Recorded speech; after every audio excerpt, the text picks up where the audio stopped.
Fear is your friend. That's weird to say. That's kind of hard to wrap your head around. Fear is my friend. But let's think about this just for a minute.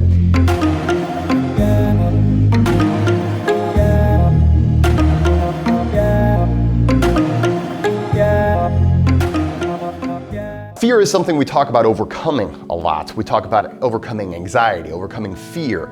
And it's something that you might be surprised when I say fear is something that we should be very grateful for.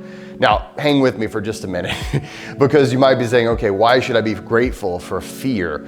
Today, we're going to talk about why it's important to be grateful for fear. We're going to talk about when fear actually becomes unhealthy, and I'm going to give you some tips on how to overcome unhealthy and unreasonable fears that you might be facing. I personally don't like scary movies. I know there's a lot of you guys that probably do. I don't understand that personally.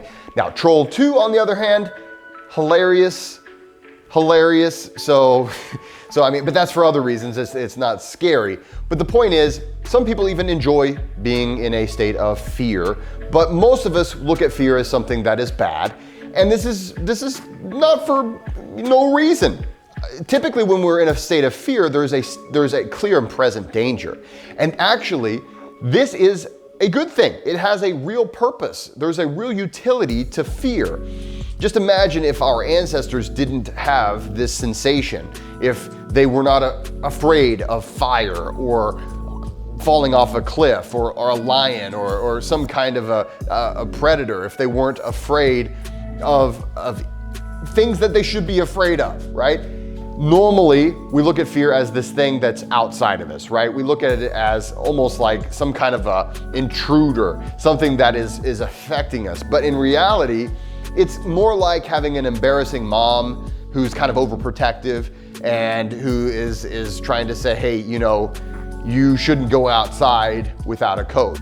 Before you know it, you might develop what we might consider to be an unhealthy fear. Whenever it's that embarrassing mom or dad that is a bit overbearing. And by embarrassing mom or dad, I mean, it's you. It really is you. And so when this happens, it gets in the way of us flourishing. It gets in the way of us doing things we want to do, being the person that we want to be. And fear can really be crippling. And that's whenever it's an unhealthy thing. I think that's pretty obvious.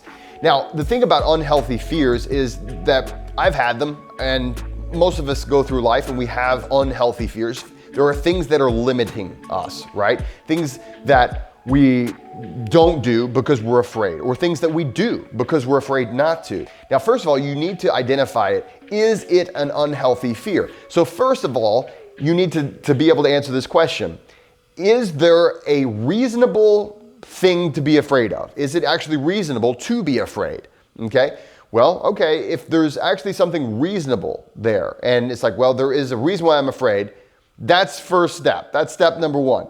Step number two is to say, well, okay, if there is a reason to be afraid, then I need to be grateful. I need to say, just start this process from a position of gratitude and say, thank you, me. Thank you for trying to protect me. Come at it from gratitude. Now, what you're going to find is that if you actually can get into a position of gratitude, it's very difficult to feel fear. But it seems like these two emotions, these two states, are so separated from each other that it's difficult to feel them at the same time. So that's kind of the start of getting out of this state of unhealthy fear. So actually look at that fear and say, okay, I know what this is. This is me loving me. This is me saying, hey, me, I love you so much that I'm going to try to keep you safe. So say, thank you, me. Thank you for trying to protect me. And then what you're going to want to do is look at that fear and say, is my fear proportional to the danger? Because there's probably a grain of truth in that fear, right? There's probably, let's suppose maybe you're afraid of driving on the highway because you're afraid of getting in a car accident.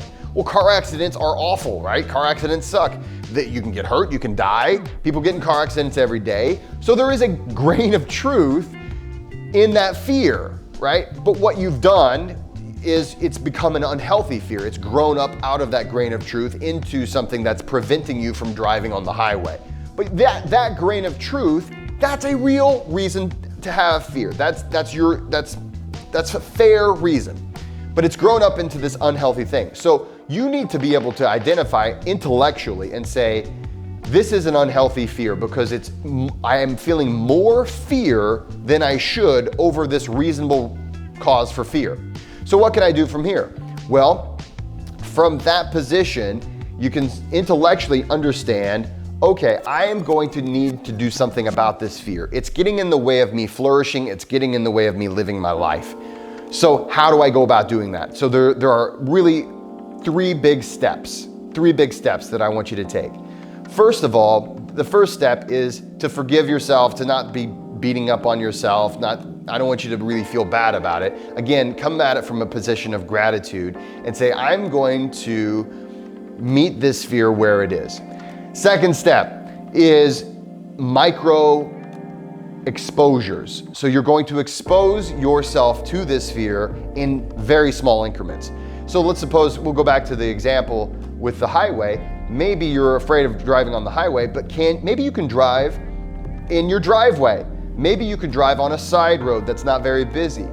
You're gonna find a place where you're just at the edge of your comfort zone. And that's the place you're going to train. You're going to teach yourself, hey, listen, self, I know you're trying to love me and I know you're trying to protect me, but I'm okay.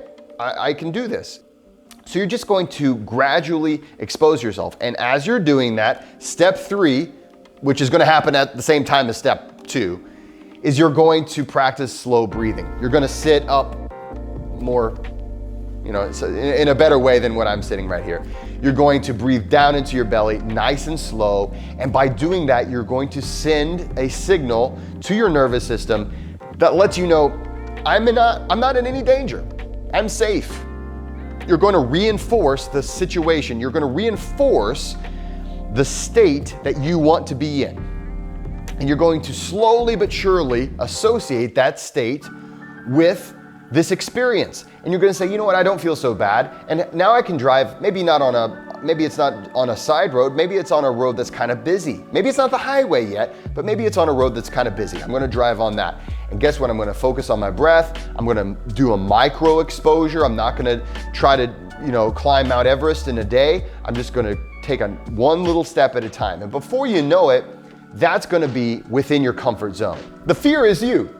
That's you trying to help you. But you're going to gradually teach that part of yourself, hey, we can back off. We don't have to be quite so afraid. It's okay to be afraid to a certain degree. It's okay to have a fear of real danger. And there are real dangers on the road.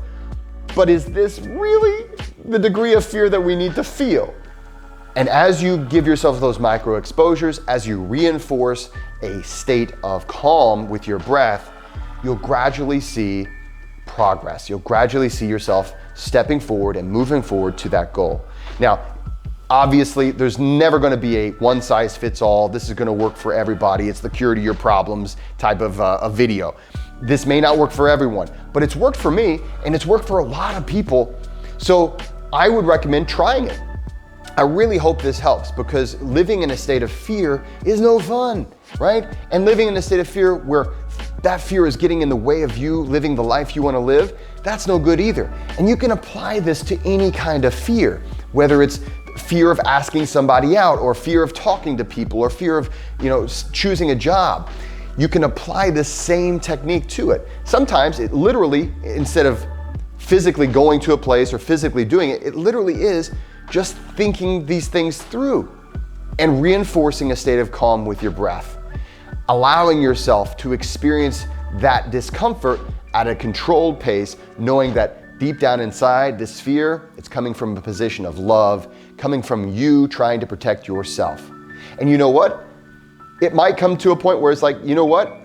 That's a rational fear. That's not an irrational fear. I've gotten to the point where if I go any further, I'm doing something dangerous. And that's when you know you've come to the place where you need to be, at a healthy state of fear for danger. Guys, I hope this helps.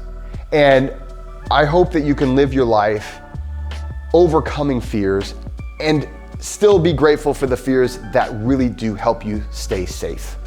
Guys, thanks so much for watching. please like and subscribe. And don't forget to go out there and be kind to one another.